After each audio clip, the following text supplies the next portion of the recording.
I think the real question is, should the President of the United States be picking and choosing people who should have jobs based on whether they say nice things about him or not? No. Well, he got fired before Trump said a word. 46.2. Actually, Trump called for his firing with a very last. simple explanation. Okay, let me respond to what you said. Trump called for his firing last fall, just to be clear. In today's video, Abby Phillip absolutely destroys right-leaning guests such as Kevin O'Leary and Steve Moore on Newsnight with Abby Phillip. While the right-wing panel tried to spin Colbert's cancellation as some sort of victory, Abby Phillip pushed back hard with facts about free speech, censorship, and Trump's disturbing track record of going after critics. So let's dive in and watch how Abby Phillip shuts down this MAGA panel on Newsnight with Abby Phillip.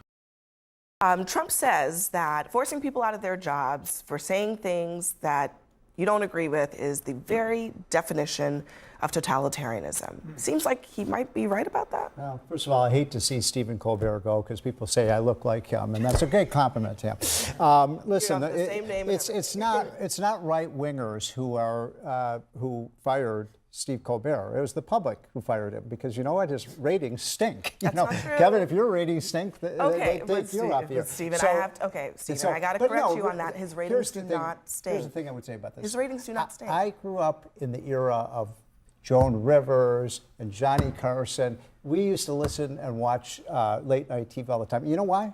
Because it was funny. It was funny. How is it funny for, I mean, really, this tells you a lot about culture. Yeah, because you had a TV Stephen Colbert in comes every up room. on the air. This was over a merger. Hold on, let me just finish this point. He dropped, hold on, let me just Let's keep it real. He drops it.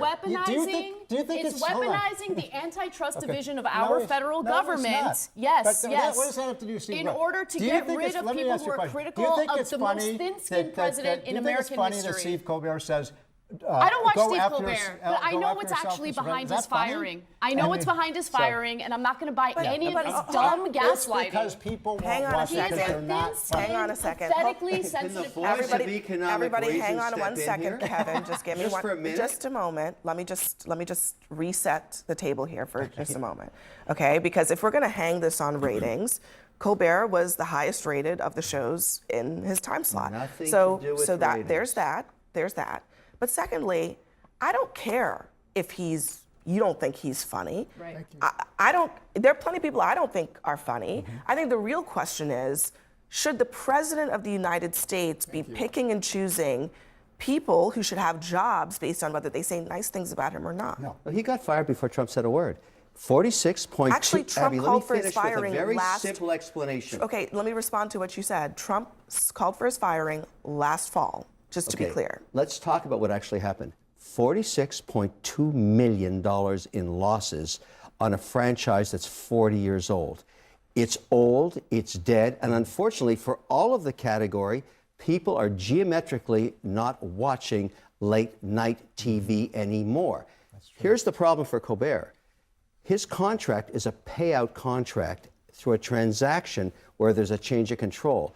Only a moron would tell the president to F off before he gets his check, okay? So what's gonna happen now, in my opinion, is tomorrow, CBS, his boss, will fire him, and they will litigate for the next 5 years his payout. Fire who? Stephen Colbert? So now Get you're rid of this saying, guy. Oh, no.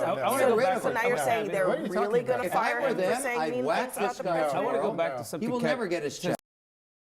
You know what's wild about this whole debate? Kevin O'Leary and Steve Moore keep hammering on about ratings as if Colbert got pulled because people just stopped watching. But that doesn't hold up. Colbert's Late Show was consistently at or near the top of late night ratings for years, often beating Fallon and Kimmel in the same slot. Nielsen data showed him pulling in over 3 million viewers on average, which is massive in today's fragmented TV landscape. So no, this wasn't some rating disaster, that's just spin. And let's not ignore the bigger issue. Abby Phillip and Ana Kasparian are trying to highlight when you have a sitting president openly calling for critics to be fired, that's not just about TV ratings. That's a direct threat to free expression. Historically, this is exactly how authoritarian leaders operate. Think about Nixon's enemies list, or even Trump's own history of going after media outlets like CNN, NBC, and even individual journalists. It's the same playbook. Pressure institutions to silence dissent, then hide behind excuses like ratings or business decisions. Also, let's be real about late night comedy itself. Colbert's success came from tapping into political satire during the Trump years, which clearly resonated with millions of Americans who felt like the news cycle was just too absurd not to laugh at.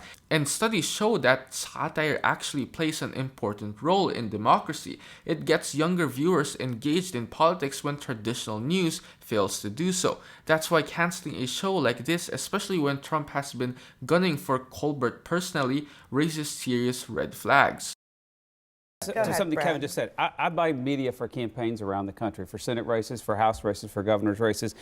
The reason primetime late night comedy is in the lineup is to balance the female bias in primetime. Late night comedy was long the domain of the young male viewer.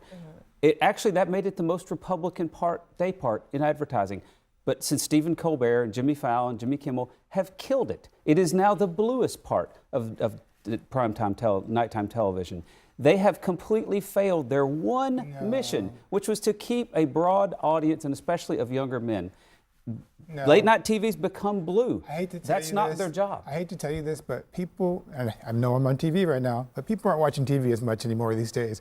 And it's a change. It's a change that's been going on for decades now, and it has nothing to do with Stephen Colbert and Jimmy Fallon and Jimmy Kimmel. But it's just a transition that's going on in the world. But I don't like the idea, and I think you agreed with me too, Stephen. I don't like the idea of the President of the United States picking who's funny and who's not. And I think I just heard you say, Stephen, that you don't think the president should be picking winners and losers, right? I never do. So then how do you justify the fact that this president is essentially trying to do that? And he is the king of cancel culture, even before this, because the most obvious example I can think of is Colin Kaepernick. Before Donald Trump was this Donald Trump, he called for Colin Kaepernick to be fired from his job. He said, get that SOB off the field.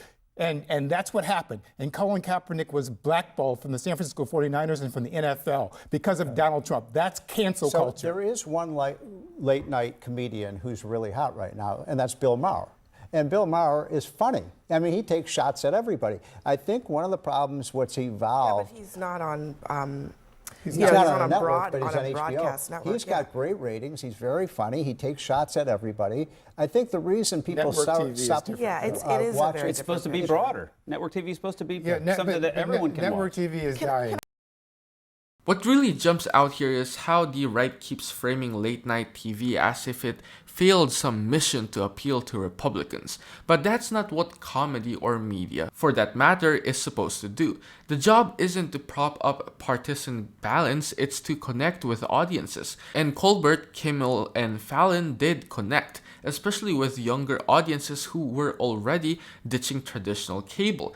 That shift wasn't because the shows went blue, it's because streaming and YouTube completely changed how people consume entertainment. Nielsen numbers show younger demographics overwhelmingly watch clips online, not live at 11:30 p.m. So if you're still measuring success by old school ratings, you're missing the real picture. And let's not pretend Trump hasn't used his office to wage cancel culture. Abby Phillip's panel nailed it when they mentioned Colin Kaepernick. That wasn't just about sports. It was the President of the United States using his bully pulpit to intimidate a private league into blackmailing a player for peaceful protest. That's a direct attack on free expression, and it's part of a pattern. He went after news anchors, SNL, CNN, even individual journalists. When the most powerful politician in the country is telling networks who should keep their jobs, that's not protecting broad appeal. That's authoritarian muscle flexing. And while the right loves to bring up Bill Maher as their one example of balanced comedy, let's be clear. Bill Maher's on HBO behind a subscription wall, not on a major network competing with streaming giants. Comparing him to Colbert or Fallon is apples and oranges. Plus, Bill Maher's success actually proves the opposite of what Kevin O'Leary is saying. Audiences will show up for political comedy. The difference is that network TV has to navigate a collapsing cable ecosystem, while HBO and streamers don't. I just play one more thing from, this is where Stephen Colbert is, he's now at this point, he said the gloves are off. He's slamming his own bosses for their decision to cancel his show. Listen.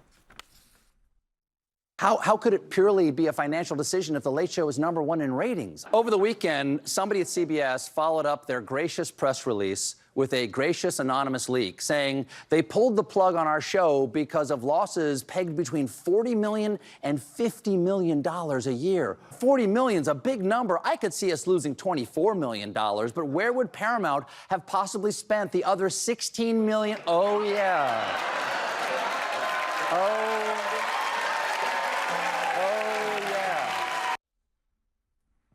That's not very funny. That's the problem with him. He's not funny. And by the way, if the CBS bosses don't want to whack him, I'll do it for them.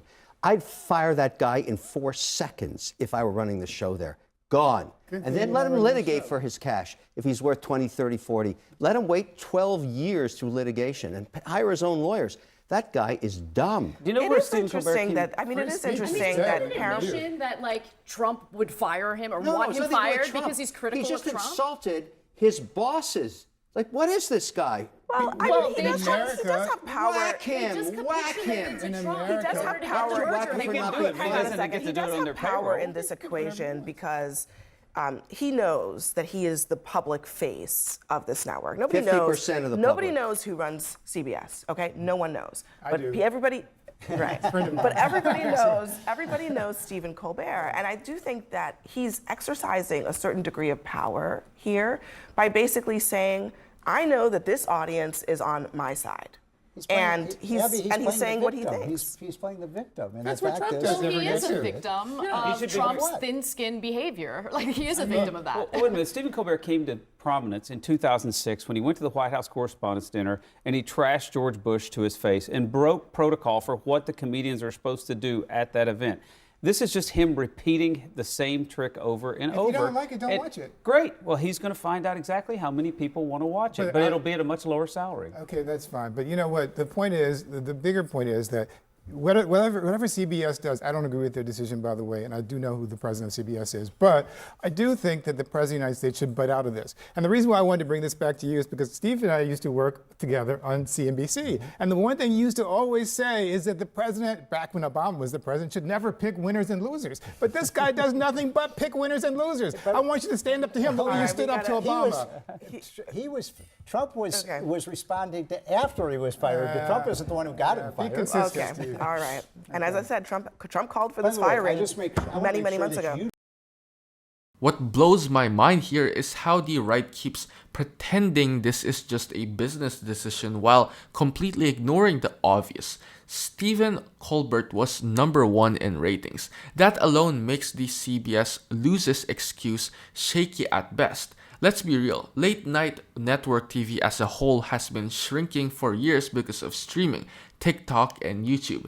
Viewers aren't tuning in live at 11:30 anymore. They're catching the best clips online the next morning. In fact, Colbert's show consistently dominated YouTube views among late night hosts, and that digital reach is where advertisers are increasingly focused. To act like he was a financial drag ignores how media companies now measure influence beyond Nielsen numbers. And the bigger issue, one that Left Panel was getting at, is the precedent being set when politicians like Trump publicly demand firings. This isn't new for him. He pressured the NFL over Colin Kaepernick. He called for SNL to be looked into after skits mocking him, and he routinely attacked journalists by name.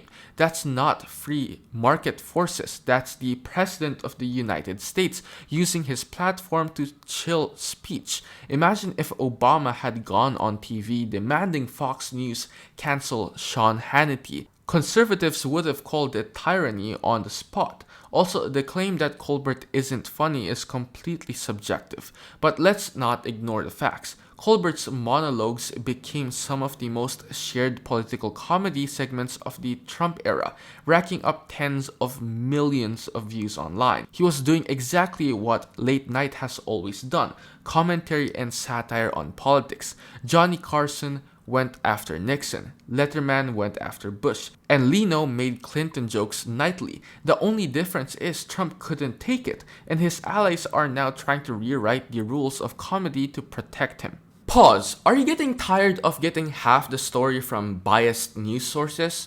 One outlet says one thing, and another says the complete opposite. How are you supposed to know what's actually true? That's where ground news comes in. It lets you compare how different media outlets, left, right, and center, are covering the same story, so you can see the full picture instead of just the echo chamber. And here's the best part. Click the link in the description and get 40% off the Vantage tier, which gives you even deeper insights into media bias and political trends.